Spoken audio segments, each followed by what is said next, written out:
base de toda conquista é o professor, a fonte de sabedoria, um bom professor. Em cada descoberta, cada invenção, todo bom começo tem um bom professor. No trilho de uma ferrovia, um bom professor. No bisturi da cirurgia, um bom professor.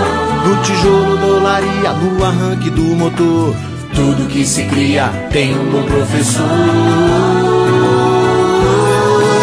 Um sonho que se realiza, um bom professor.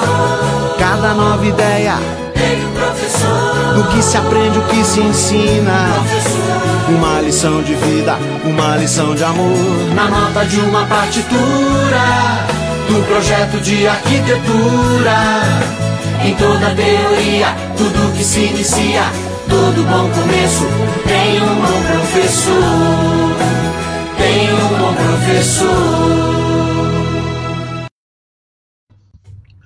Olá, pessoal, sejam todos bem-vindos à nossa conferência de encerramento do primeiro encontro nacional online de professores que ensinam matemática.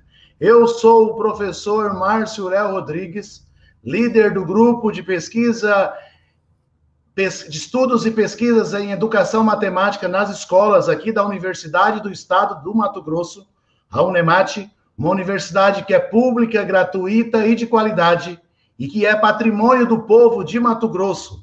Nessa noite, nós temos a alegria de receber conosco a nossa conferencista oficial de encerramento, a querida professora doutora Kátia Cristina Stocco Smolli.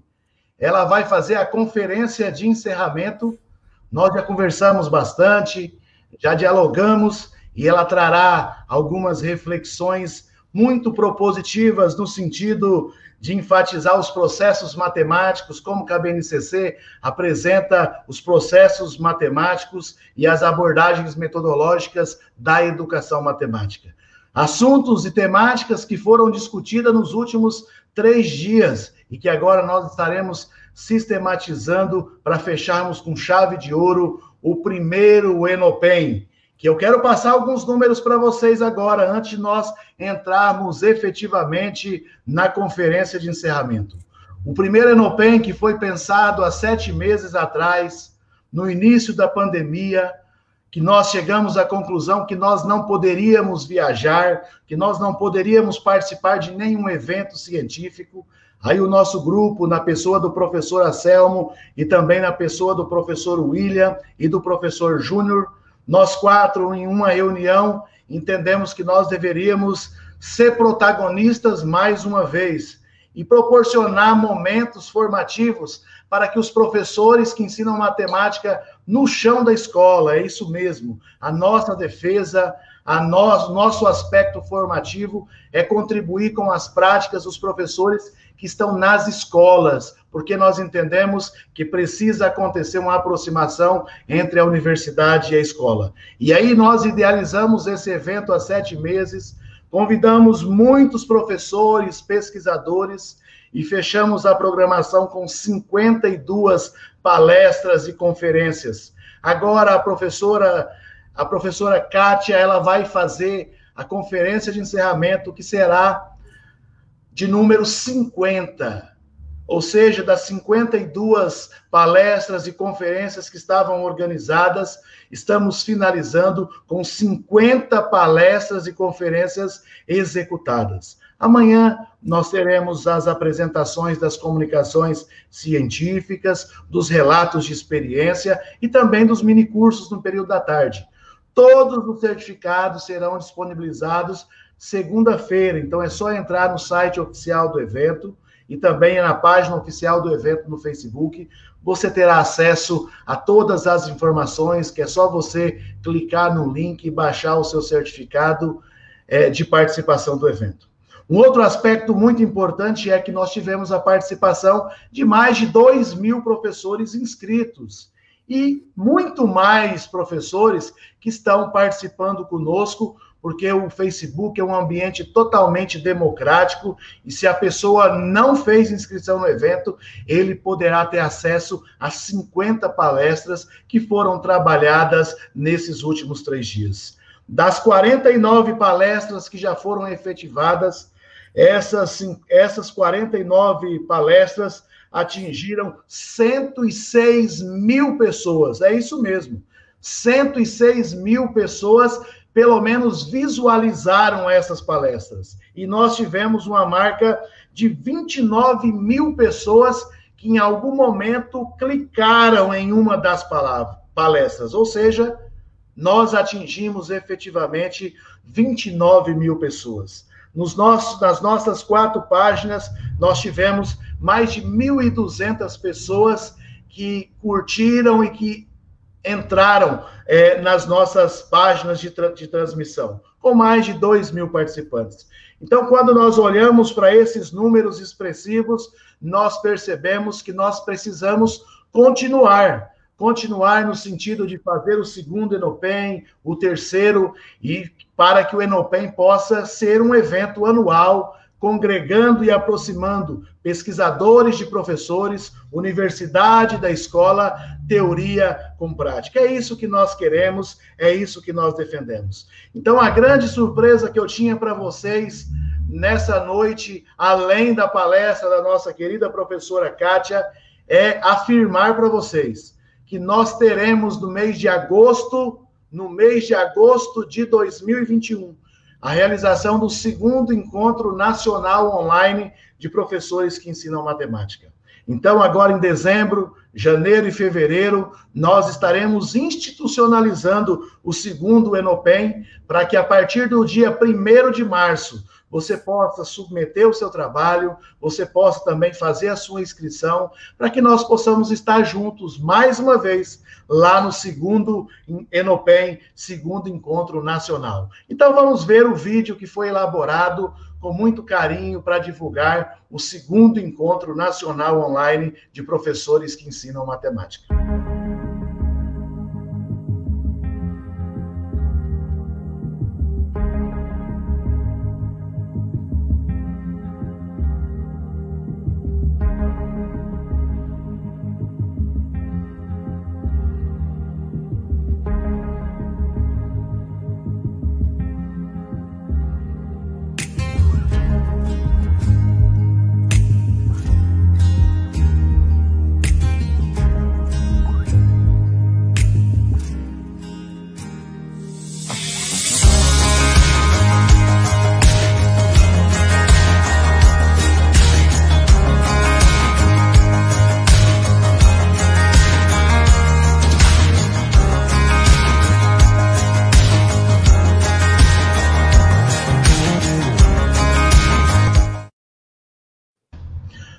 Muito bem, pessoal. Agora nós começaremos efetivamente a conferência de encerramento do primeiro Encontro Nacional Online de Professores que Ensinam Matemática.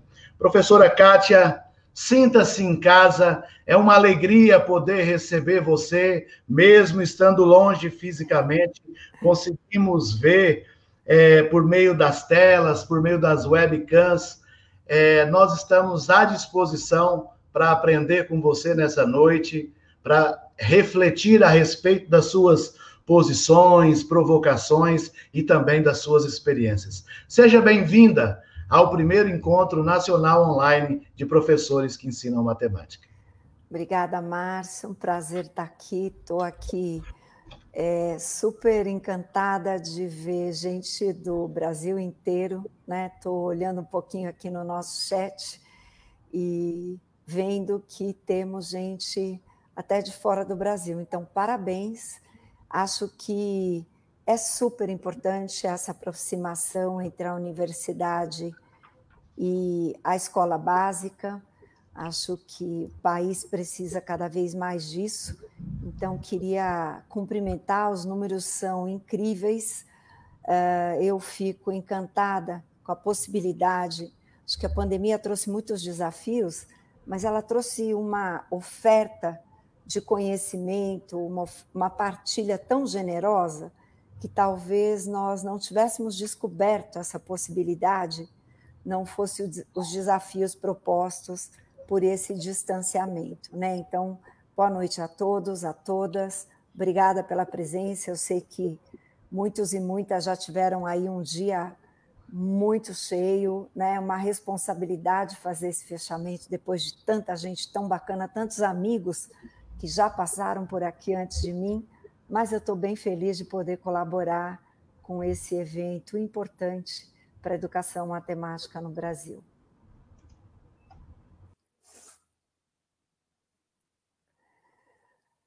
Muito bem, vamos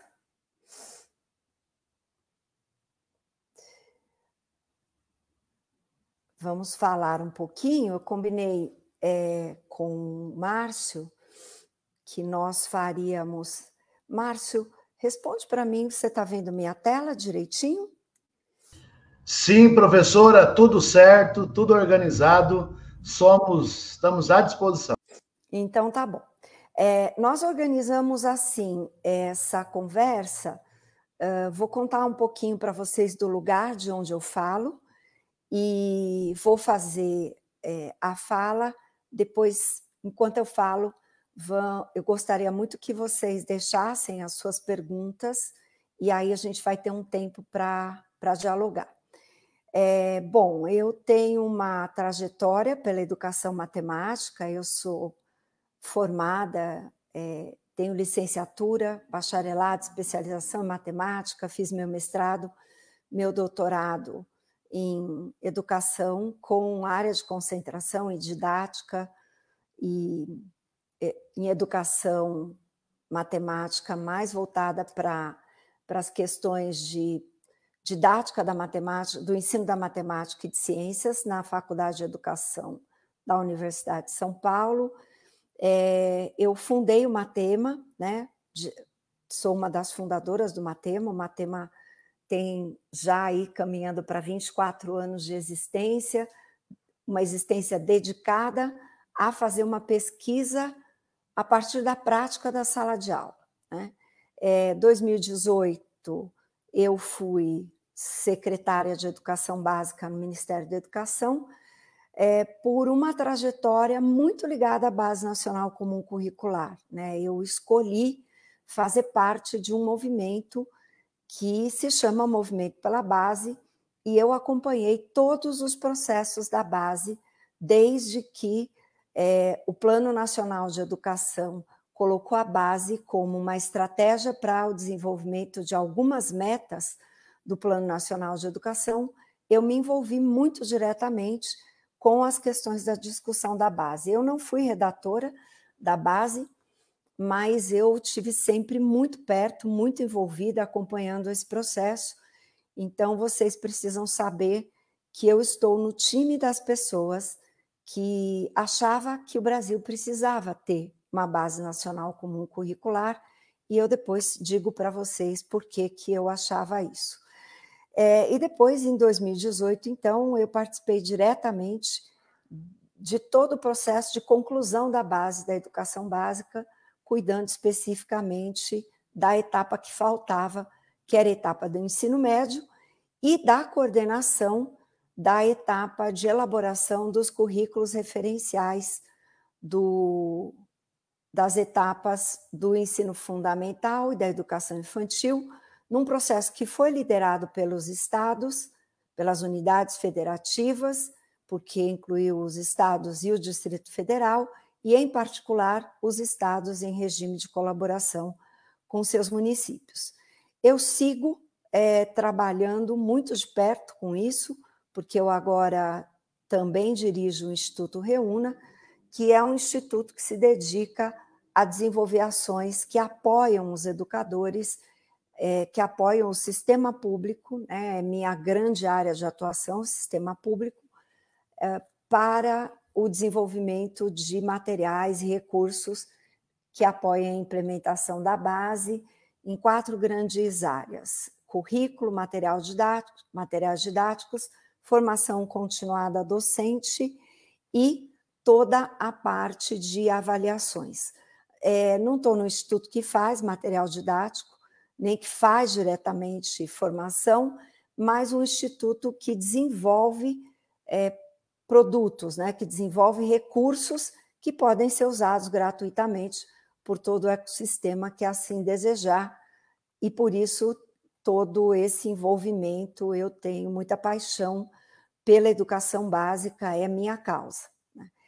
E eu falo de um lugar no qual a educação básica é uma causa, porque eu sou fruto da escola pública. Tudo que eu consegui na minha vida, eu devo à escola pública.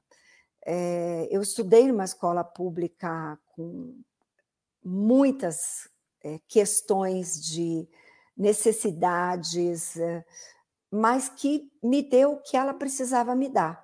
Então, há muito tempo, eu resolvi que, primeiro como professora, depois como formadora de professores, depois como produtora de materiais didáticos, depois formadora inicial, formadora continuada, enfim, toda a minha causa é voltada para esta questão da educação básica no Brasil e muito particularmente para a educação pública.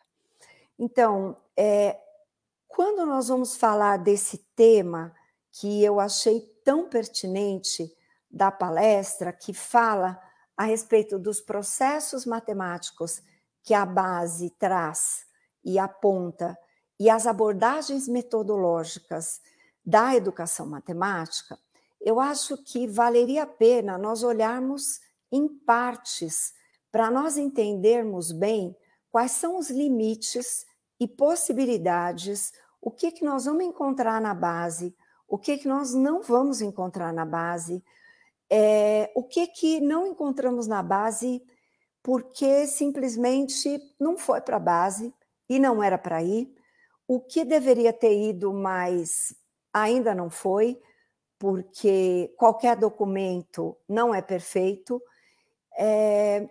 e que cuidados nós, como professores, precisamos ter e quais são as oportunidades que as limitações trazidas por esse documento, chamado Base Nacional Comum Curricular, especificamente no que diz respeito à nossa área, que é matemática, abrem para nós, educadores matemáticos ou professores que ensinamos matemática em todas as etapas desta educação básica.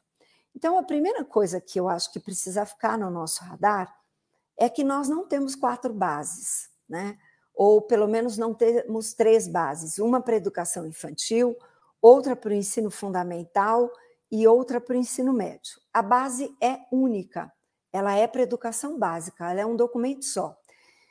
Por si só, isso já pode ser considerado uma evolução no Brasil. As pessoas que fizeram a base da educação básica, independentemente de quem redigiu o documento em cada etapa, não ser necessariamente a mesma pessoa, mas essas pessoas trabalharam juntas. E essa base, ela tem alguns pressupostos que são pressupostos para toda a educação básica. Então, de uma certa forma, nós podemos concordar menos ou concordar mais com esses pressupostos, mas é interessante porque, ao contrário do que acontecia, por exemplo, nos parâmetros curriculares nacionais, em que nós fomos fazendo coisas por partes, e essas partes às vezes nem se conversavam, e elas foram feitas de forma muito separadas, muito disjuntas, como a gente costuma dizer em matemática, no caso específico da base, não.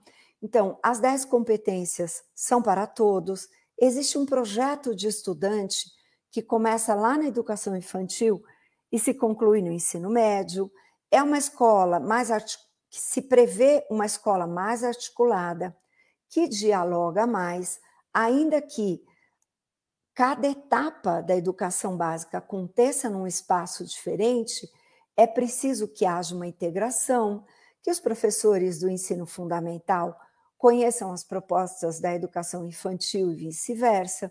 Existe um pressuposto do ensino médio, que é ser uma continuidade, uma consolidação, um aprofundamento do ensino fundamental. A base, desde que é previsto para as crianças muito pequenas,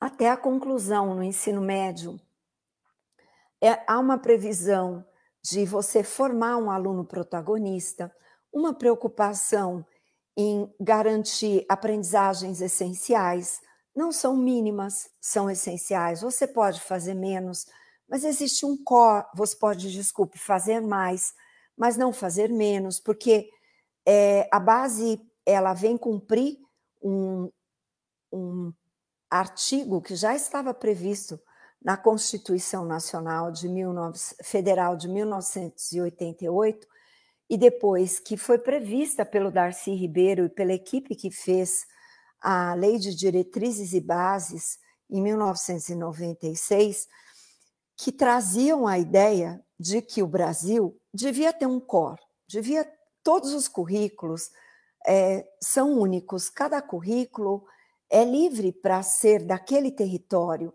para ter a identidade do território, a identidade da escola, mas existe uma base que precisa ser comum, né? E essa é uma base de conhecimentos. E o que essa base traz? Ela traz direitos de aprendizagem. Veja, de 1988 até 2018, quando nós finalmente concluímos a etapa do ensino médio, muitos anos se passaram e muitas ações curriculares aconteceram no Brasil sem que, de fato, a gente definisse quais eram os direitos de aprendizagem que os estudantes brasileiros deveriam ter garantidos, independentemente do endereço da escola na qual eles estudassem. Então, a base da educação básica, ela está relacionada a duas coisas muito particularmente marcantes. A Agenda 2030 da Organização das Nações Unidas, né, a Agenda 2030 da ONU, especificamente ao Objetivo de Desenvolvimento Sustentável, a ODS 4, que fala da garantia de uma aprendizagem de qualidade para todos os cidadãos deste planeta, e a meta 7 do Plano Nacional de Educação, que diz assim, olha, chega, esse país tem uma dívida social, nós precisamos garantir não só igualdade de direitos no acesso à escola, mas não basta que as crianças, os adolescentes e os jovens estejam na escola. É preciso que eles estejam na escola e eles aprendam na escola.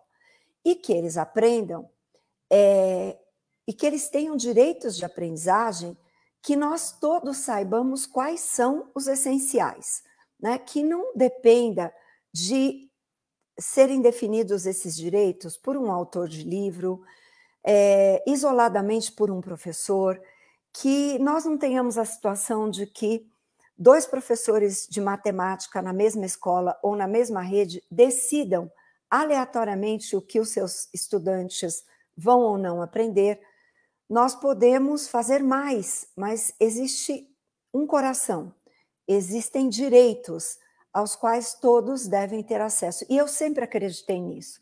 Quando eu comecei a dar aula, eu me lembro que eu saí da universidade, e vejam, eu tive sorte, porque eu tive uma excelente professora de didática, e ela discutiu muito conosco o que é que se ensinava, mas eu me lembro de chegar para dar aula para os meus alunos e eu pensava, o que, ao final e ao cabo, do primeiro ano do ensino médio, eu era professora de ensino médio, o que os meus alunos têm que aprender?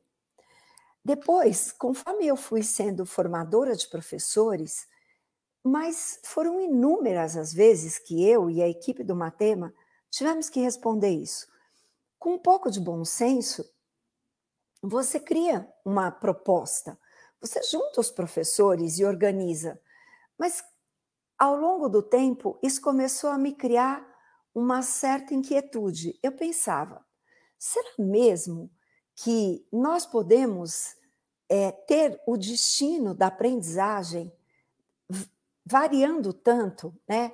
A Elizabeth Ortigão, ela tem uma pesquisa que mostra que um pouco dessa desigualdade na aprendizagem que o Brasil tem no que diz respeito à matemática pode ter como um dos fatores essa possibilidade tão variada de cada um começar por onde quiser, de cada um decidir o que quer fazer, sem clareza de pelo menos alguns pontos de chegada comum, que a gente varia tanto que chega uma hora que cada um foi para um lado e nós não conseguimos nos entender mais a respeito de, ao final e ao cabo, quando terminar o primeiro ano, o segundo ano, o terceiro ano, até a terceira série do ensino médio, o que é que os estudantes têm que aprender, né?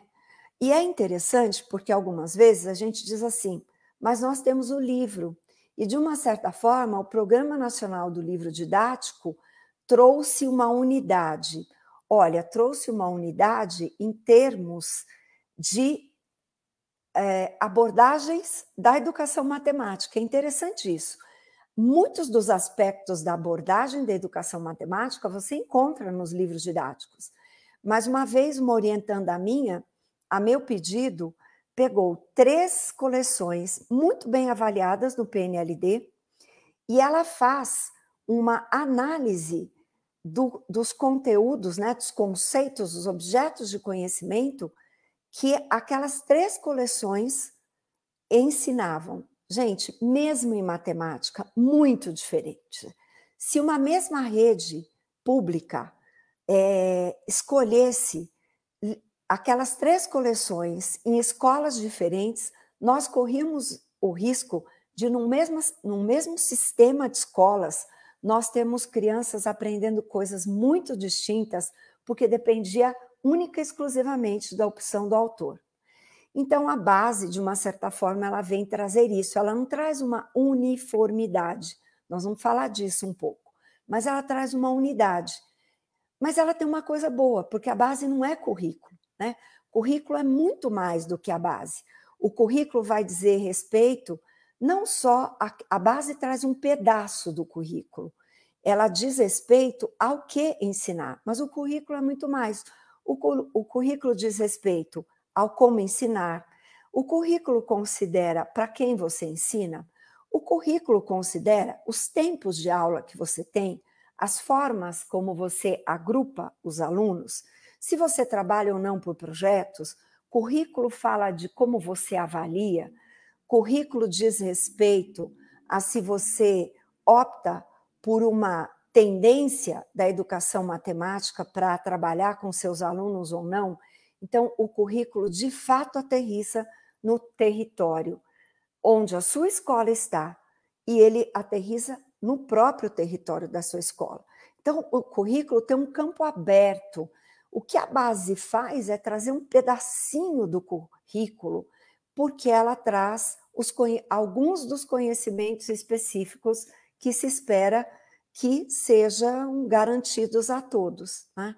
A base tem alguns pressupostos e nós precisamos entender que existem alguns pressupostos que se traduzem no documento de matemática da base, na forma como ele está organizado, mas isso não cobre tudo que precisa ser pensado quando eu falo de currículo. E é aí que a gente pode diferenciar o tema dessa web, o tema dessa conferência. Porque quando eu falo dos processos matemáticos que a base contempla, eu não necessariamente estou falando das abordagens da educação matemática que podem ser contempladas no currículo. Embora haja uma aproximação entre essas duas coisas, não necessariamente elas se confundem. Então, vamos ver se nessa conversa eu consigo trazer um pouco dessas aproximações e desses distanciamentos. É claro que eu precisei fazer um recorte, porque nós temos um tempo, e então sempre é feito um recorte. Eu queria muito que a gente pensasse o seguinte: equidade e igualdade não são exatamente a mesma coisa. A igualdade, ela diz respeito, melhor dizendo, a você ofertar a mesma possibilidade para todos. Então, você oferta a mesma possibilidade para todos irem à escola. Você oferta a possibilidade de todos terem um bom material didático. Você oferta a possibilidade de todos terem direito à educação. Mas isto é condição necessária para a equidade mas não é condição suficiente. Por quê? A imagem da árvore mostra muito isso, né? Não necessariamente porque todos têm o direito de estar na escola, você conseguiu fazer com que todos acessem o conhecimento que é necessário que eles tenham. Então, nessa situação, a equidade, ela vai um pouco além da igualdade, porque você, além de garantir que todos estejam na escola, você vai entender o ponto em que eles estão, no qual individualmente cada um de nós está, e você oferta condições diferentes para que todos possam avançar do ponto em que estão. Então, algumas vezes as pessoas dizem para mim, Kátia, esse negócio da base, especialmente no ensino fundamental, colocar essa amarra de progressão, isso é um problema. Pessoal, eu digo para vocês olharem com outros olhos, porque não é um problema. Olhem comigo uma coisa. O Brasil tem uma conquista enorme nos ciclos de aprendizagem. Quando eu digo assim, nossa, olha que bacana, um estudante, ele tem 3 anos para aprender matemática, ou ele tem 2 anos para se alfabetizar, ou ele tem 2 anos para aprender matemática. Isso é um benefício enorme, porque eu estou dizendo o seguinte, não se aprende ao mesmo tempo, tempo é uma coisa relevante na aprendizagem. Eu estou dizendo que o tempo de ensinar não é o tempo de aprender, e isso é bárbaro, mas isso é uma faca de 2 gumes, porque o limite de uma boa intenção e da exclusão é muito tênue. 2 anos para eu aprender não significa que o professor pode deixar com que, ao longo de um primeiro ano, eu não aprenda matemática. Então, quando a base diz para mim, olha, continua tendo 2 anos, o ciclo é 2 anos, mas ao final do primeiro ano se espera que esta aprendizagem seja garantida. Ao final do segundo ano, que esta aprendizagem seja garantida, isso é muito interessante. Isso faz com que eu evite um problema que esse país criou, que é assim. Eu estou dando aula no segundo ano e eu falo, nossa, eles estão só no segundo ano. Quando eu olho, eu digo, gente do céu, é só segundo ano, eles são pequenos. Deixa eu aqui cuidar da alfabetização de língua, porque, olha, ainda tem até o 5º, e depois tem até o 9º, e depois ainda tem até a 3ª série do ensino médio. Então, talvez não tenha tanto problema eu não ensinar medidas agora, mas isso é um problema, porque os conceitos de grandezas e medidas que eu não ensinei no segundo ano já começaram a criar um problema para o professor, para a professora do 3º ano.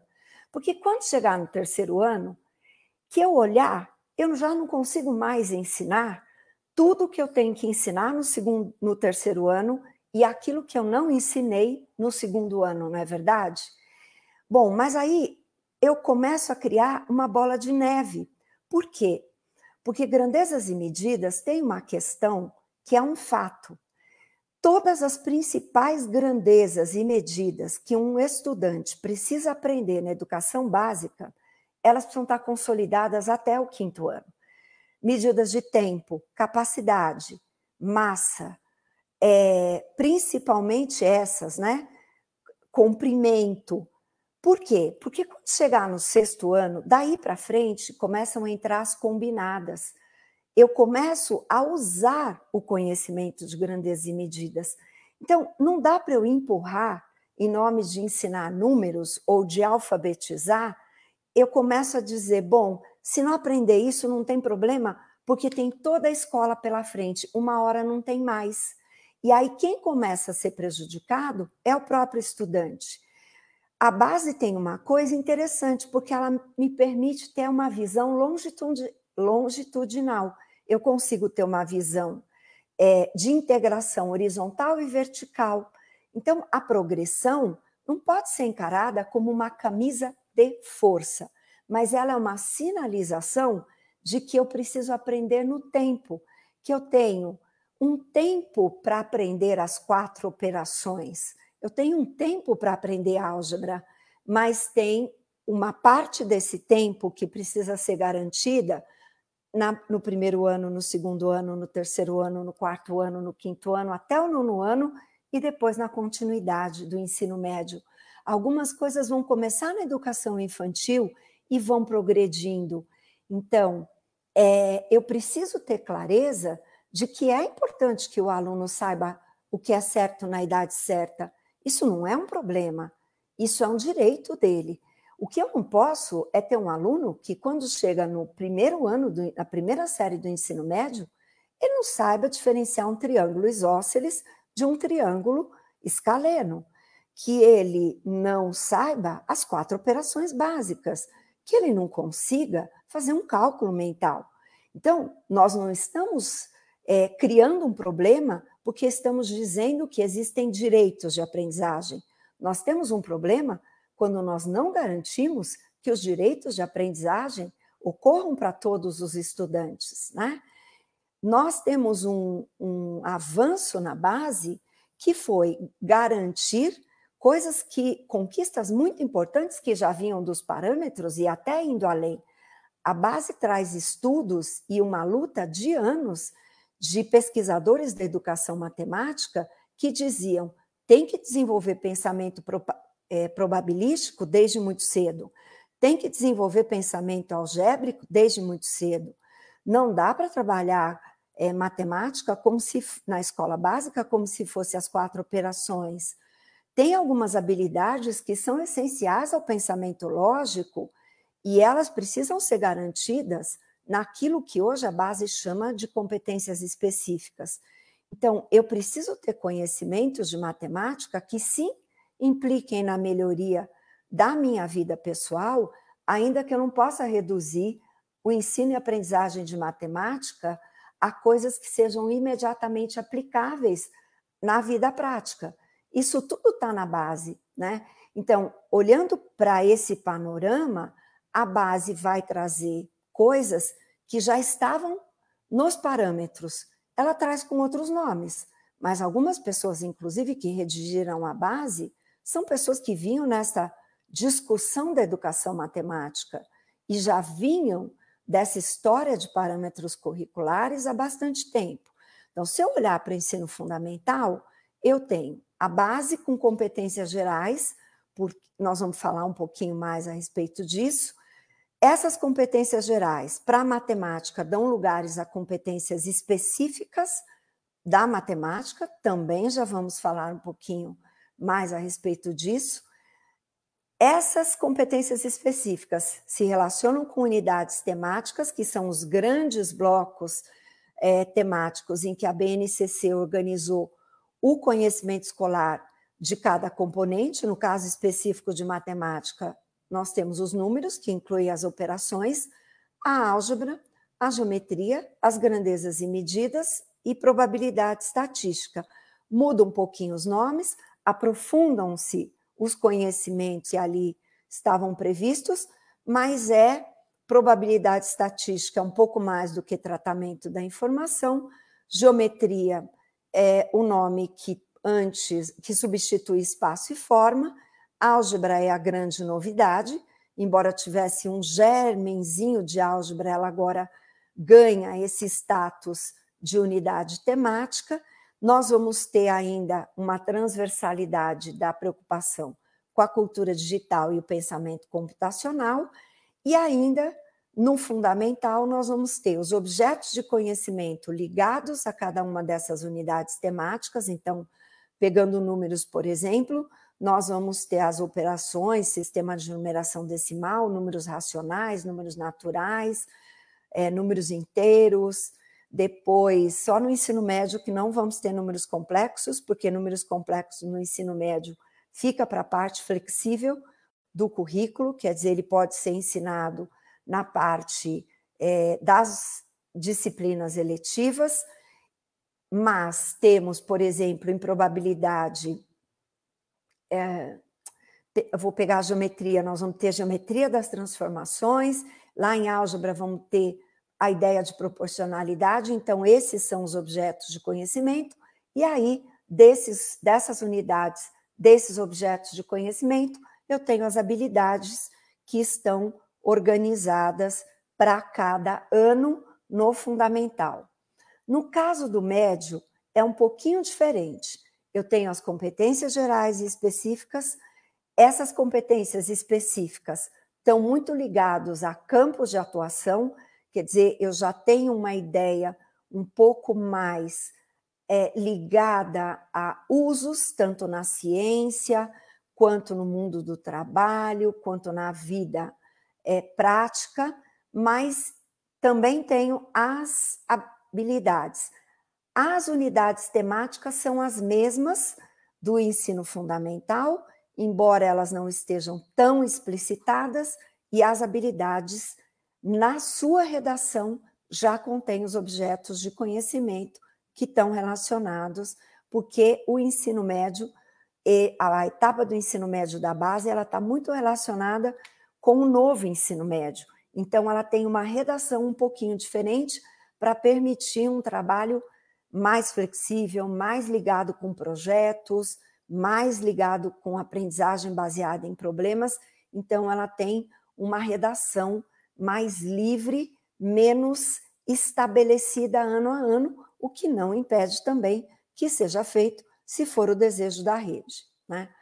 Agora, para eu entender esta complementaridade e, ao mesmo tempo, essa distinção que o tema da nossa conferência provoca, de saber diferenciar processos matemáticos da BNCC e as abordagens metodológicas da educação matemática, eu preciso entender o documento de matemática em partes e voltar um pouco para a questão de que a base não é currículo e falar, por fim, da autonomia docente, do tanto que o professor foi considerado autônomo na elaboração desse documento. Então, para entender um pouco isso, eu preciso lembrar que a Base Nacional Comum Curricular, como um todo, ela tem um pressuposto de educação integral. Não é só de aumentar o tempo de permanência na escola, mas é de desenvolver a pessoa em múltiplas dimensões. Numa dimensão que combina a pessoa cognitiva com a pessoa que é um ser por inteiro. Então, que se preocupa verdadeiramente com a ideia de aprender a ser, aprender a conviver, aprender a fazer e aprender a aprender. Então, as 10 competências da base que vocês estão vendo nesse esquema, e eu já compartilhei a minha apresentação com o Márcio, ele pode disponibilizar para quem quiser, ela tem essa combinação, né? Uma dimensão bem cognitiva da valorização do conhecimento, do pensamento científico, crítico, criativo, de ampliação de repertório cultural, de fazer você valorizar o componente curricular pela comunicação que ele permite, essa cultura digital, mas ao mesmo tempo dizer, olha, todos os componentes curriculares precisam formar para a responsabilidade, para a cidadania, para a empatia e para a cooperação, para o autoconhecimento e autocuidado, para a capacidade de argumentar com bases em fato, conhecimento, evidência. E, gente, não vamos esquecer que eu estou no mundo. Se eu estou no mundo, eu tenho tudo que a escola me ensina, precisa ajudar a me desenvolver no meu projeto de vida e entender esse mundo no qual eu estou e do qual o trabalho faz parte. Qualquer tipo de trabalho. Pode ser um trabalho voluntário, pode ser um trabalho pessoal, pode ser um trabalho remunerado, pode ser um trabalho que eu queira empreender alguma coisa, mas não dá para a escola ignorar que eu vivo num mundo e esse mundo tem trabalho, né? Não é que a escola vai me formar para essa ideia de proletariado, não se trata disso, mas sim, eu tenho que ter um projeto de vida quando terminar. Eu não posso compor uma geração que nem estuda nem trabalha, né? Então, ao longo dessa escola, especialmente a partir dos 2 últimos anos, dos anos finais do fundamental, e no ensino médio, isso sim vai se tornando projeto de vida e essa questão de toda essa formação integral vão ganhando mais e mais força. E quando eu olho para a base, para eu enxergar essas coisas que a palestra traz no título, eu preciso olhar além das habilidades, porque se eu fizer um depara das habilidades, eu vou ter uma dimensão muito curta dos processos matemáticos que estão previstos na base. E eu vou ter uma dimensão muito reduzida do que eu posso fazer em termos das abordagens da educação matemática. Então, para eu entender como é que essas coisas são disjuntas e como é que elas podem se aproximar, eu vou precisar entender que as competências gerais são responsabilidades de todas as áreas, de todos os componentes gerais e de todas as etapas da escola básica. Mas que elas se traduzem em competências de área ou de componente. No nosso caso, matemática é área em componente. Então, se eu der um zoom, por exemplo, numa competência geral como a da comunicação. A competência da comunicação diz o seguinte, que eu estou na escola e cada um dos componentes curriculares, cada uma das áreas, tem que me ajudar a ser capaz de utilizar diferentes linguagens, para eu poder me expressar, partilhar informações, experiências, ideias, sentimentos e produzir sentidos, para eu poder me fazer entender o outro, entender o que eu leio, entender o que eu escrevo, e isso significa que eu preciso entender a linguagem matemática, por exemplo, em todas as suas vertentes. Se eu olhar do outro lado, diz que eu tenho que aprender a argumentar com base em fatos, dados e informações confiáveis, né? Então, não vai adiantar nada a gente combater fake news, por exemplo, se eu não for capaz de, na escola, entender a importância da ciência. E matemática é importante para isso.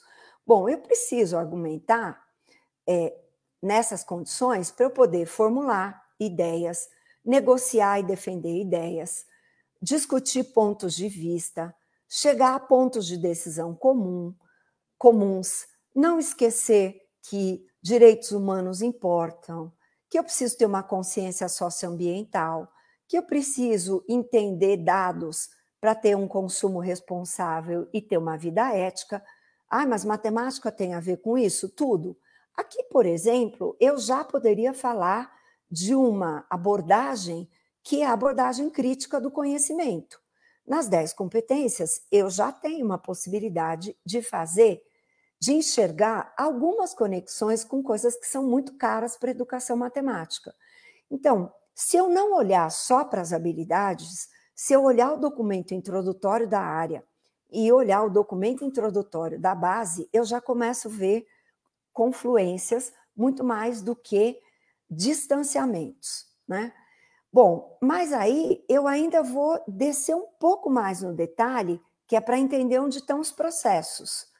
Os processos vão aparecer no documento introdutório da área de matemática, porque a área de matemática, ela assume um compromisso. Nós vamos ajudar os alunos com o letramento matemático. Na hora que eu leio o que está descrito no letramento matemático, eu consigo enxergar muito fortemente os processos matemáticos de raciocínio, representação, comunicação e argumentação em matemática. Toda a parte de favorecer, de incentivar os alunos a fazerem conjecturas, a formular e resolver problemas, né, numa variedade enorme de contextos que são matemáticos, que não são matemáticos. Tem toda uma parte de modelagem matemática que é muito forte. Opa, já estou falando de resolução de problemas, já estou falando de modelagem, já estou falando de comunicação, já estou de novo, não só trazendo abordagens, não só trazendo processos matemáticos, mas já estou falando de coisas que também me remetem a abordagens que são importantes em todos os estudos que estão sendo feitos há muito tempo a respeito de educação matemática. Mas olha que coisa interessante, porque ainda tem um ponto que no texto introdutório da área se fala que eu preciso estimular a investigação. Eu preciso fazer com que os estudantes entendam que matemática tem um lado de desafio intelectual, tem um caráter de jogo, tem uma coisa que é boa por ela mesma. E que não é tudo que eu vou aprender para abrir a janela da minha casa e enxergar que rapidamente tem uma aplicação ali fora. Então, tem um caráter de jogo intelectual que hoje os estudos de neurociência dizem que é muito importante para a gente desenvolver determinadas sinapses cerebrais que nos permitem, como espécie sapiens, ter habilidades poderosas de pensamento, né? Que nos dão chaves de aprendizagem para aprender qualquer coisa, para ter formas de raciocínio muito inovadoras, muito criativas. Então, hoje, boa parte do sentido de eu aprender álgebra não é só porque ela é uma poderosa linguagem de modelagem matemática, mas é porque quando eu entendo a lógica da aprendizagem da álgebra, o meu cérebro fez conexões muito fortes, ele fez sínteses muito importantes, né? Que vão me capacitar a seguir cadeias complexas de argumentações, que vão me permitir ler e compreender textos muito complexos, que vão permitir que eu tenha processos de alto nível de complexidade cognitiva. Então, é interessante, outro dia eu estava num evento e eu ouvia uma palestra de uma pessoa que é bastante especializada em estudar os nossos resultados no PISA. E essa pessoa diz o seguinte, o Brasil, quando você avalia conhecimentos pontuais de matemática nas provas do PISA, os nossos alunos, os alunos brasileiros não vão mal. Onde é que eles vão mal? Eles vão mal nas etapas de raciocínio de nível mais alto, porque lembrar de uma informação pontual avalia níveis baixos de proficiência cognitiva. O que acontece é que quando você tem problemas de ordem mais complexa, que exigem modelagem, que exigem criatividade, que exigem estabelecimento de relações, este nível de ordem mais elevada que os nossos alunos não estão alcançando. A base está dizendo o seguinte, no documento introdutório, são esses níveis que a gente precisa alcançar. Agora, qual é a questão? A questão é que aí vem o problema de nem tudo é como a gente sonha. Por quê? Vamos lá. Se eu pego a competência geral 2, que é para todos, todas as áreas do conhecimento, ela diz assim, que ao final e ao cabo da escola, os alunos têm que desenvolver uma competência de exercitar curiosidade intelectual, recorrer à abordagem que é própria das ciências, de investigar, de refletir, de fazer análise crítica, de imaginar, de criar, de investigar causas, de elaborar e testar hipóteses, de formular e resolver problemas, de criar soluções de muitos tipos, com base nos conhecimentos das diferentes áreas. Então, olha, ninguém é contra isso. Está valorizando conhecimento, está falando de imaginação, de criatividade, de reflexão. Quando eu dei essa competência geral, ela se relaciona muito diretamente com a competência específica 6 de matemática, que diz respeito a enfrentar situações, problemas em múltiplos contextos, incluindo-se situações que são imaginadas, que não são diretamente relacionadas com o aspecto prático utilitários, que permitam ao estudante expressar suas respostas de múltiplas formas, sintetizar conclusões, usar registros diversos, gráficos, tabelas, esquemas, linguagem materna, linguagem de algoritmo, fluxograma, é uma variedade. Estou dizendo o seguinte, pedaço do letramento matemático está aqui. Para você conseguir isso, você tem que imaginar a solução, você tem que ser criativo, você tem que fazer exercícios, cada um no seu nível de modelagem da situação. Quando você vai para a competência, para a habilidade, desculpe, aí você começa a ter um problema, porque a habilidade reduz isso. A habilidade diz assim, olha, você tem que saber resolver um mesmo problema utilizando diferentes algoritmos. Na hora que você vai da competência geral para a específica, beleza, você está trabalhando, nitidamente é possível ver os processos matemáticos e, inclusive, você já começa a ver que tem relação com as abordagens da educação matemática. Quando é que o risco começa? Entre você ter traduzido isso para as unidades temáticas, das unidades para os objetos, e dos objetos para as habilidades, que um pouco de toda essa beleza que nós vimos antes se reduz. Porque se eu olhar para a base só pelas habilidades, eu vou perder muita coisa. Eu não vou enxergar a etnomatemática. Eu não vou enxergar nem muitas vezes a resolução de problemas. Eu não vou enxergar, às vezes, nem a linguagem, porque é muito comum que, mesmo com todo o cuidado na redação dos verbos, o foco acaba virando o conteúdo. E aí eu tenho que dizer para vocês que a nossa sorte é que a base não é currículo.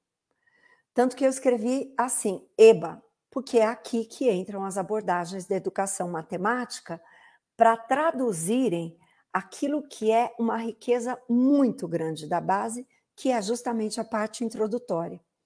Porque quando eu elaboro o currículo, como eu disse para vocês, o currículo é muito mais do que eu fazer um depara das habilidades com o ano.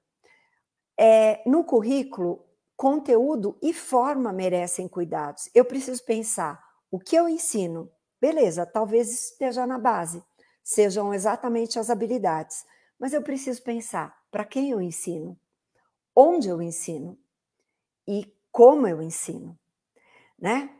Então, conteúdo e forma de ensinar merecem cuidados. Então, se as habilidades não traduzem o letramento matemático na essência, vai caber ao currículo, ao projeto pedagógico, ao planejamento do professor fazer isso.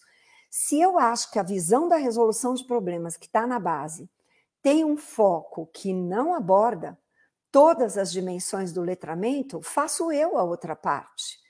A linguagem, olha, a linguagem matemática, com tudo que eu já li da abordagem da educação matemática, sobre formas de expressão da linguagem, sobre formas de representação matemática, das formas diferentes, tanto das representações mentais quanto das representações visuais, das representações verbais, e eu não estou vendo nada disso explicitado, eu estou achando que, no máximo, eu estou subentendendo essas representações, tá ótimo.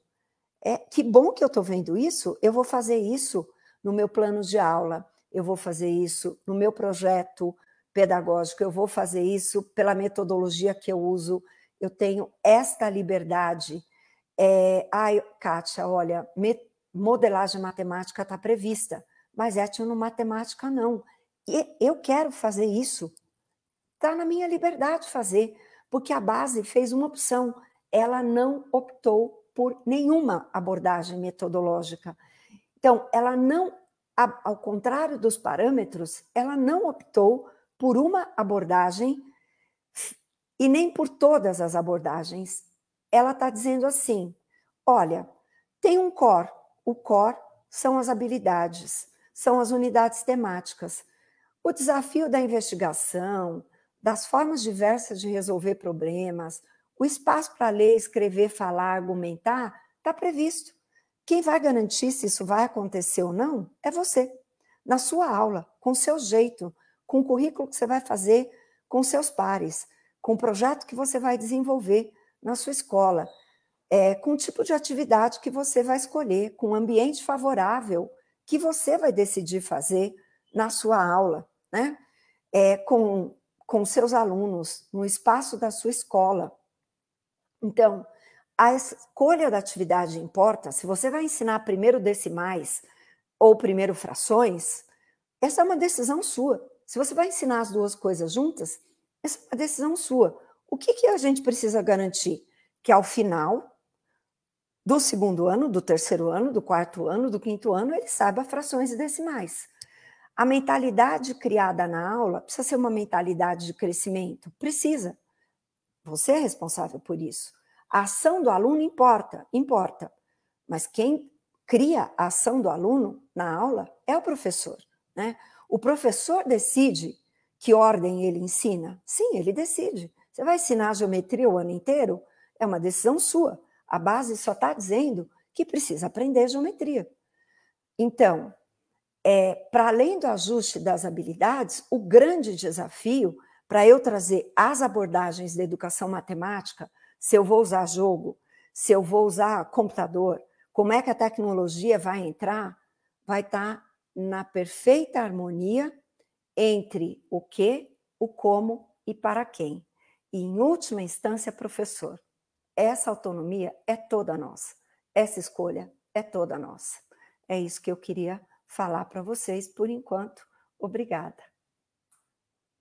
Vou parar de compartilhar a tela e voltar aqui para a nossa conversa.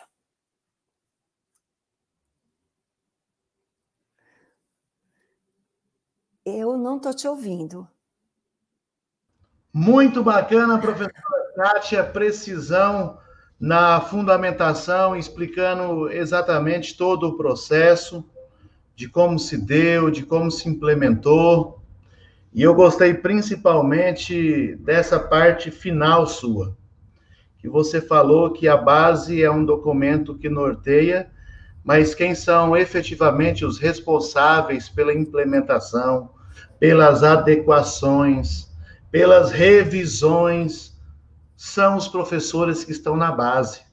São os professores que estão na base, junto com as suas redes, elaborando um currículo exequível, considerando o contexto, a realidade dos alunos, para que, de fato, as aprendizagens essenciais sejam garantidas, né?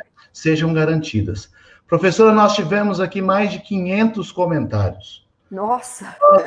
Nós fôssemos ler todos os comentários, pessoas do Amazonas, pessoas do Rio Grande do Sul, mostra a amplitude da participação das pessoas que estiveram conosco. Nós tivemos vários comentários no sentido de tensão, né? Professora, muitas habilidades, é humanamente impossível. Temos algumas perguntas nesse sentido. Também identificamos aqui no chat umas 2 ou 3 perguntas aonde e eu quero sistematizar essas perguntas. Eu coloquei aqui até as pessoas que se posicionaram efetivamente contra a Base Nacional Comum Curricular, tá certo? E também identificamos aqui mais de 100 comentários de pessoas agradecendo, de pessoas que falaram assim que seria um prazer poder estar acompanhando uma palestra da professora Kátia, nunca esperava, né? Nunca esperava. Vou pegar alguns aqui que eu selecionei, né? Do Mário. Do Mário foi um que eu selecionei para mostrar para a professora. O Mário tem uma pergunta muito interessante que eu achei. Considerando a BNCC sem delimitação das habilidades por séries no ensino médio, ou seja, as habilidades elas vêm conjuntas, né, de 1 a 3, Como a professora vê a proposta do Enem seriado já a partir de 2021? Qual que é a percepção da professora?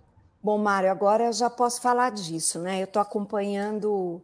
Quando a gente estava em 2018, eu fiz uma insistência muito, muito grande para que a gente tivesse a possibilidade de fazer para a língua portuguesa e matemática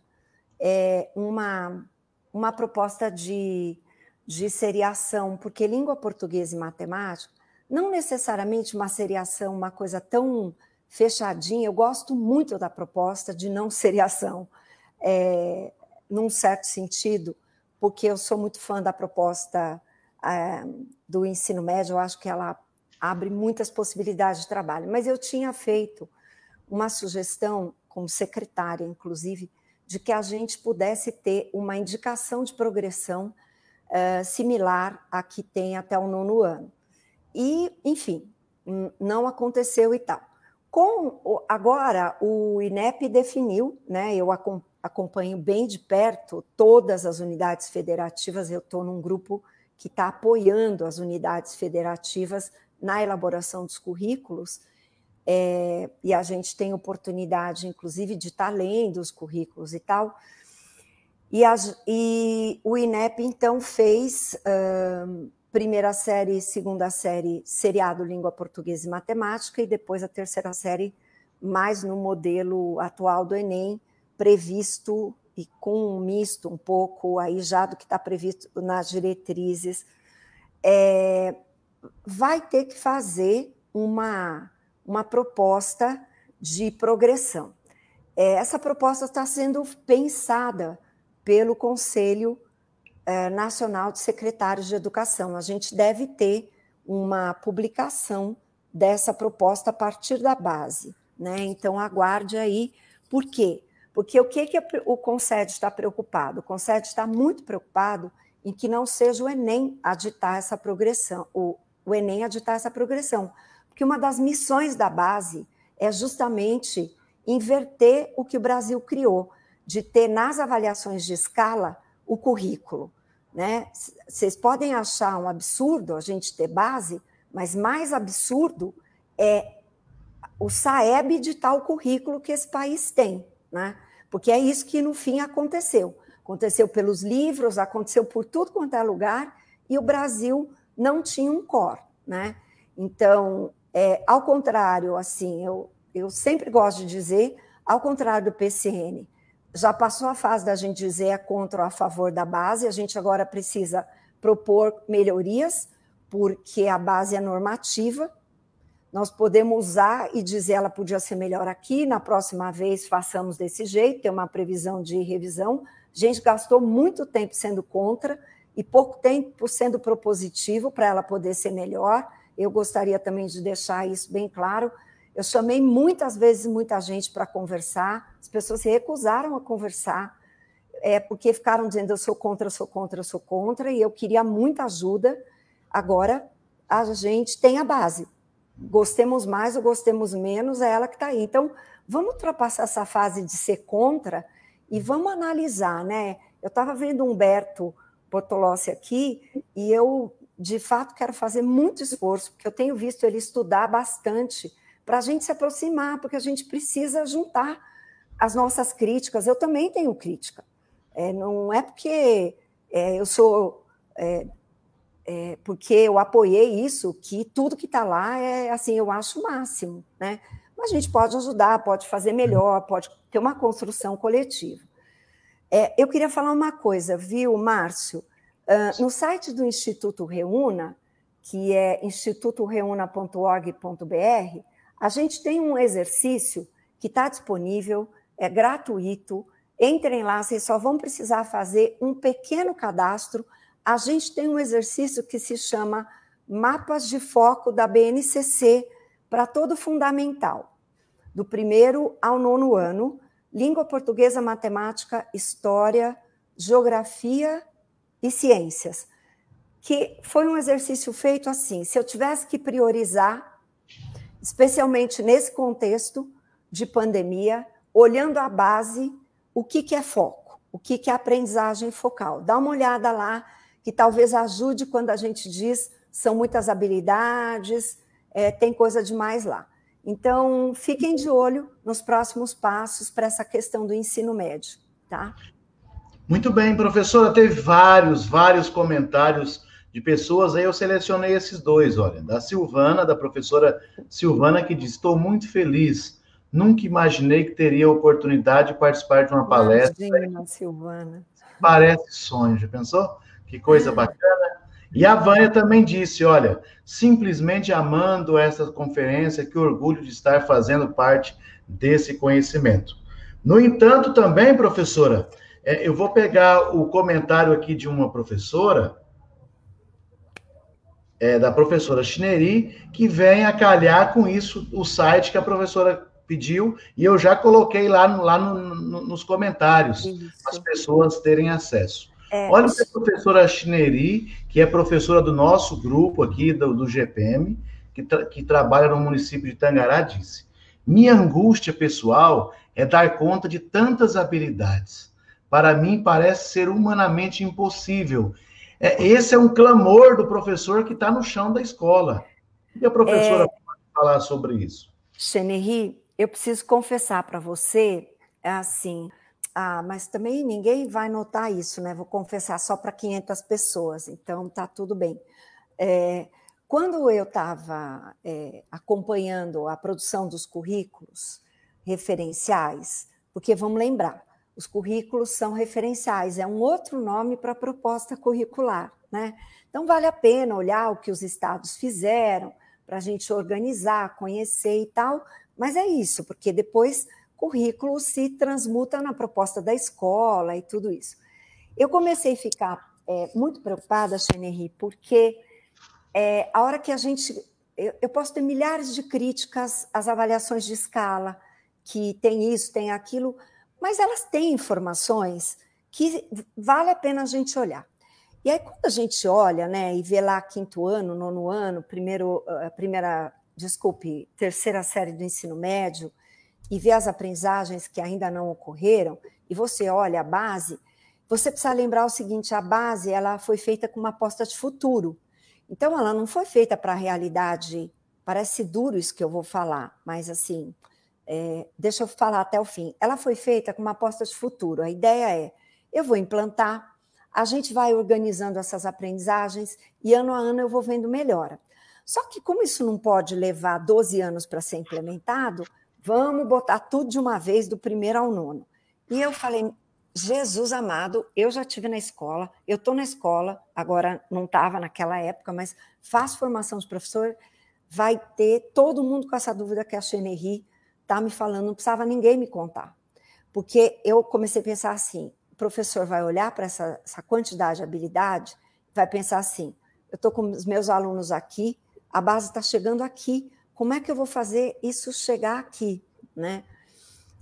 Foi assim, lá eu comecei a pensar em fazer mapas de foco, não tive tempo, porque eu falava, eu preciso pensar em alguma coisa que ajude a fazer em processo essa diminuição do distanciamento, né?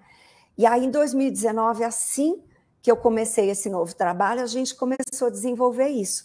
No meio do caminho veio essa pandemia e os mapas estão servindo para essas coisas. Pra vocês terem uma ideia, esse movimento é tão importante em todos os lugares do mundo que dia 10 de dezembro eu vou fazer uma apresentação desse trabalho de priorização curricular para representantes de ministérios da educação de toda a América Latina, porque essa sua pergunta é uma pergunta de muita gente. Então, por isso que eu estou falando, a gente não vai ter tempo de eu te explicar tão detalhadamente, mas eu já fiz várias falas sobre isso.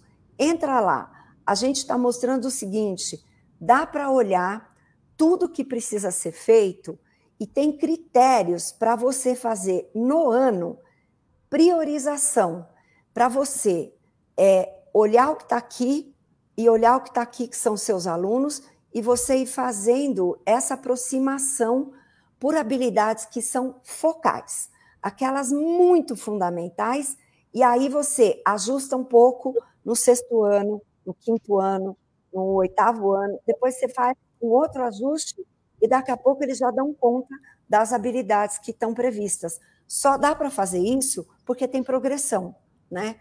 Então, é por isso que a gente fez do 1º até o 9º ano. Estamos quebrando a cabeça aqui com o ensino médio.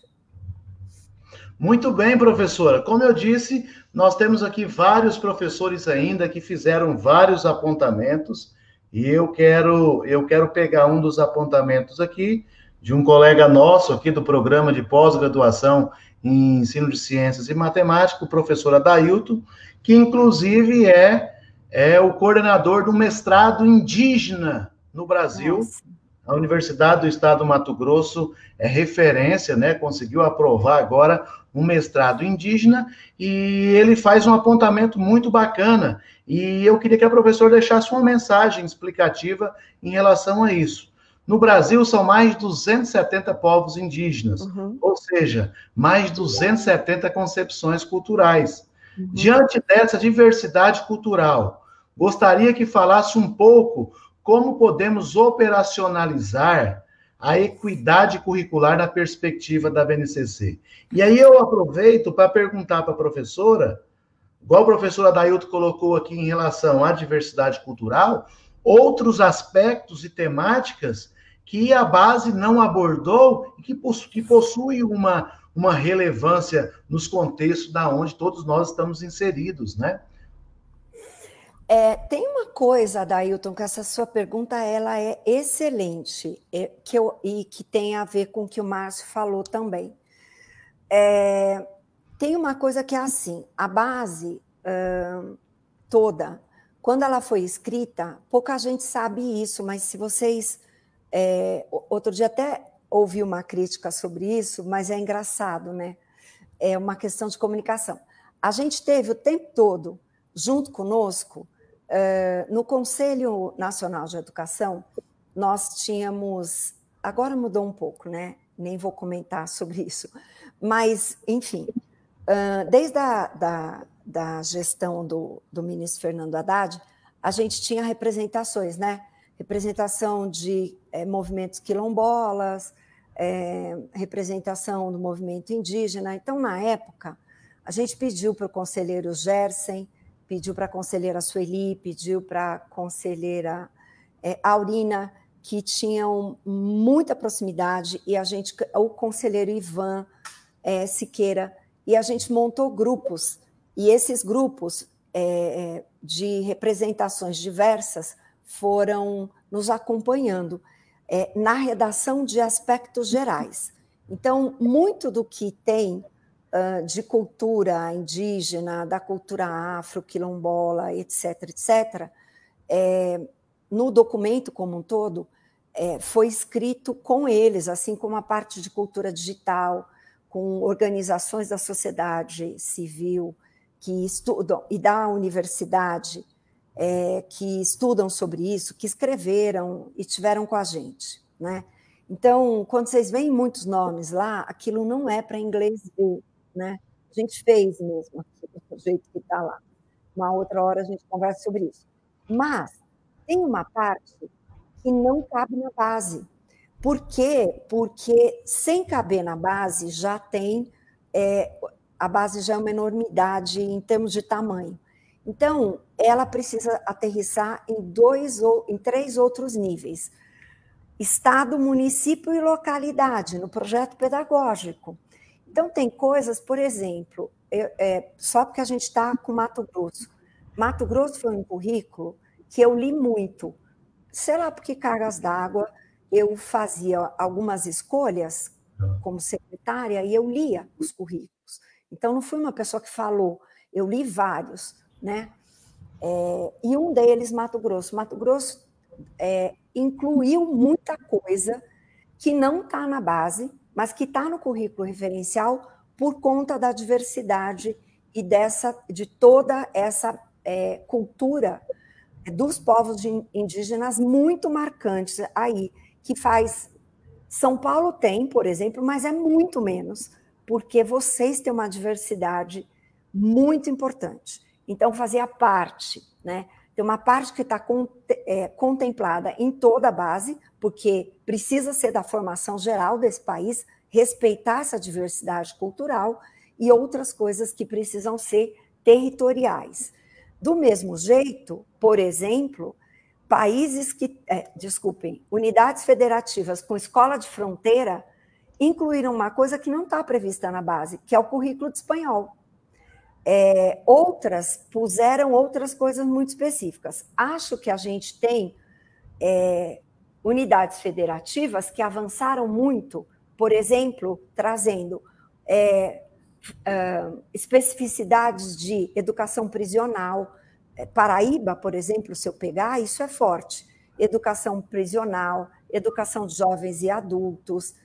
A base não fala nada disso, ela é mais genérica. A gente não teve uma adaptação, por exemplo, Márcio, para a parte de educação especial, né? Tem um leque aí, e eu acho... Mas por quê? Vou explicar.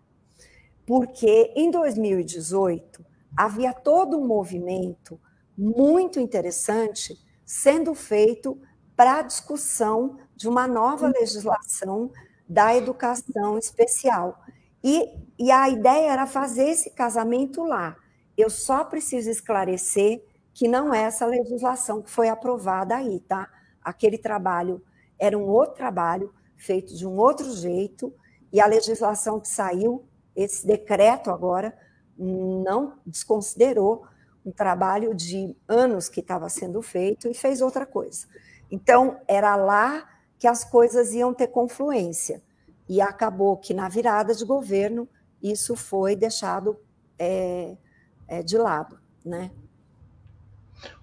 Muito bem, professora. Como eu disse, muitas pessoas participando aqui conosco, fazendo perguntas, mas nós vamos ter que encerrar devido ao tempo, né?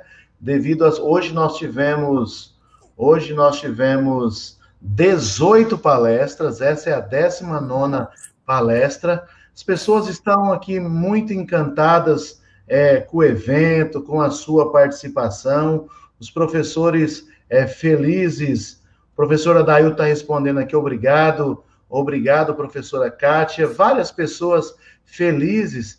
Me parece aqui, professora Kátia, que a professora tem várias pessoas aqui, olha, precioso, isso mesmo, é um sonho, transformador e único, e eu aqui, na expectativa.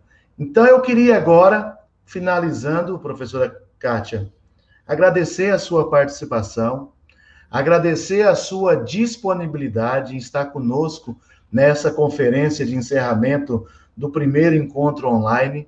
Nós esperamos ter outros momentos coletivos, onde a gente vai escutar as angústias dos professores que estão, principalmente os professores que estão no chão da escola, né? Isso é o que nós defendemos, assim, e sei que a professora também faz esse trabalho pensando nos professores que estão no chão da escola, enfrentando diariamente todas as pressões e as tensões que nós vivemos. São tantas pessoas aqui agradecendo, falando sobre a palestra, que foi bom ouvir. Muito obrigado, professora.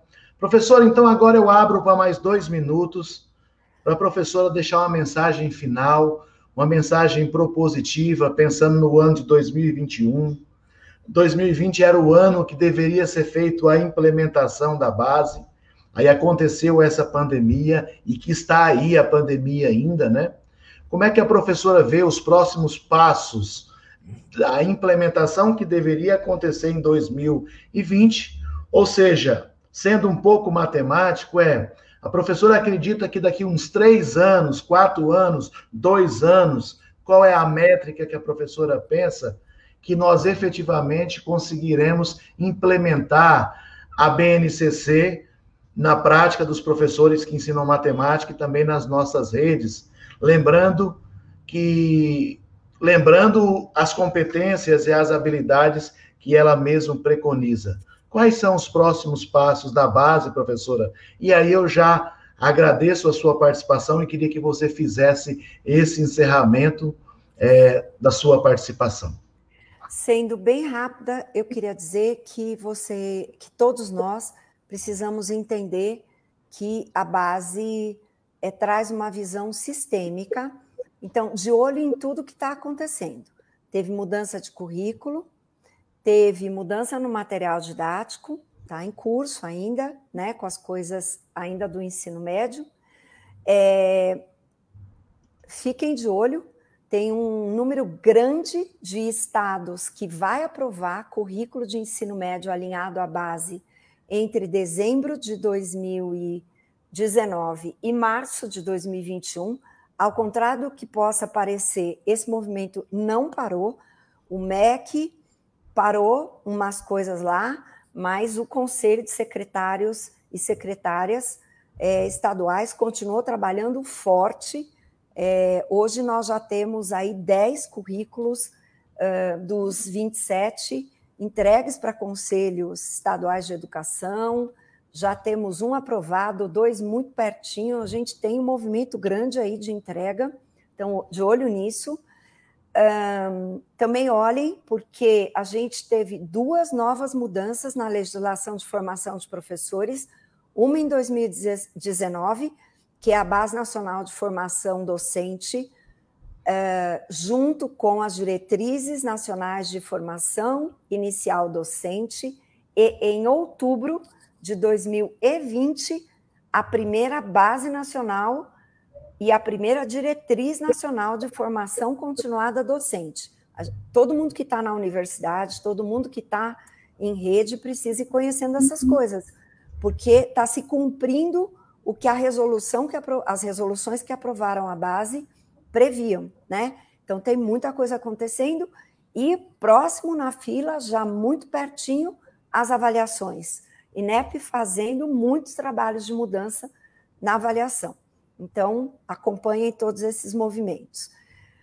Ano de 2021, muito desafiador ainda, gente, muito desafiador. Não vai ter vacina em janeiro, vamos ser honestos. E assim que a vacina chegar, nós não vamos ter vacina em escala para todo mundo, tem um período aí.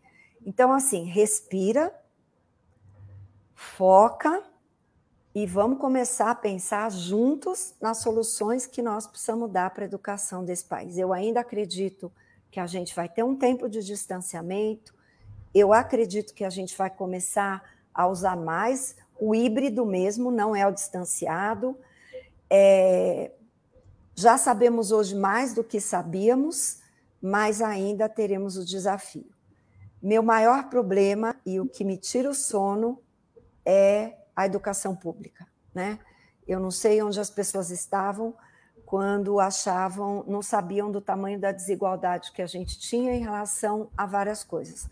Eu acho que acordamos, tem muita coisa acontecendo, mas a falta de uma coordenação nacional para diminuir essa desigualdade, ela é muito sentida.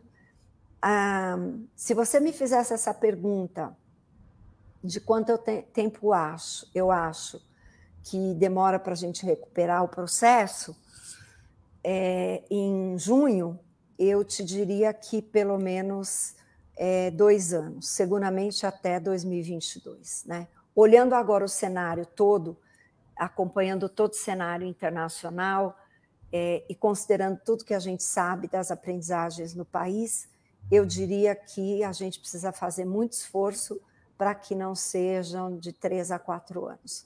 Então, não é uma coisa não vai ter bala de prata, gente, e não é esforço para um.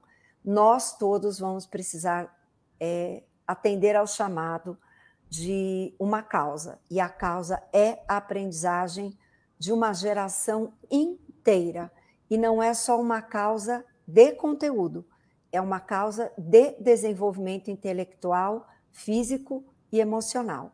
Então, estejamos juntos neste enfrentamento. Não é o desespero total, porque nós somos educadores, a nossa profissão é essa, né? Eu acho que nós podemos ajudar bastante nesse momento em que o país está chamando para a gente junto enfrentar essa batalha. Então, contem comigo sempre, isso para mim é uma causa. Contem com toda a minha equipe, seja do Reúna, seja do Matema, e eu estou sempre disponível porque é assim, eu sei o que a educação fez por mim, então eu preciso ajudar que ela faça isso por muitas outras pessoas, que inclusive tiveram bem menos chance do que eu tive. Então é isso, pessoal. Nós estamos encerrando aqui, lembrando que amanhã acontecerão as comunicações científicas, os relatos de experiência e também os minicursos no período da tarde, tá bom? Na segunda-feira, todos os certificados serão disponibilizados. Professora Kátia, mais uma vez, a nossa eterna gratidão pela sua participação. Estamos concluindo aqui o primeiro encontro nacional online de professores que ensinam matemática, com chave de ouro, com essa palestra brilhante da professora Kátia, onde ela elucidou que a BNCC possui fragilidades. E essa responsabilidade por tampar esses buracos da BNCC não é do documento que está aí posto, é de cada um de nós. É no contexto onde eu estiver trabalhando, eu vou fazer a diferença e vou considerar a realidade daquelas pessoas que é minha responsabilidade transformar. Porque, como eu sempre digo, tudo o que nós fazemos é para eles. Tudo o que nós somos é para proporcionar aprendizagens para os nossos alunos. Nós existimos por causa deles. E nós estamos aqui nessa noite para melhorar a nossa prática, para que esses alunos sejam transformados. Então, não esqueça, em 2021 nós teremos a segunda edição do Enopen. Então, a partir do dia 1º de março, as inscrições, o site e todas as informações estarão disponibilizadas. Nós teremos mais 4 dias de intensa formação. Já aproveite para você ir enviando o seu relato, elaborando o seu relato de experiência, a sua comunicação e também os seus minicursos. Mais uma vez, pessoal, obrigado por esses 3 dias formativos e também pelo dia de amanhã. Fiquem com Deus. Parabéns. Kátia, tudo de bom, tá bom? Você também.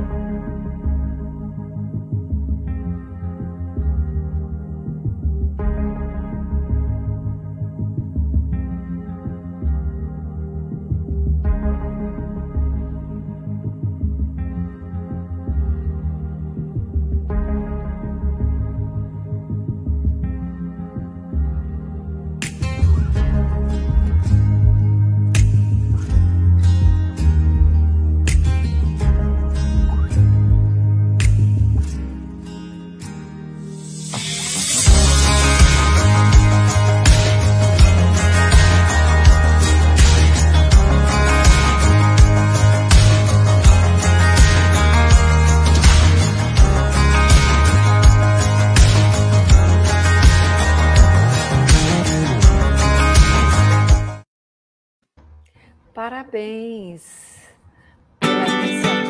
A base de toda conquista é o professor, a fonte de sabedoria, um bom professor. Em cada descoberta, cada invenção, todo bom começo tem um bom professor. No trilho de uma ferrovia, um bom professor. No bisturi da cirurgia, um bom professor. No tijolo da olaria, no arranque do motor, tudo que se cria tem um bom professor. Um sonho que se realiza, um bom professor. Cada nova ideia tem um professor. No que se aprende, o que se ensina, professor. Uma lição de vida, uma lição de amor. Na nota de uma partitura, num projeto de arquitetura. Em toda teoria, tudo que se inicia, todo bom começo tem um bom professor. Tem um bom professor.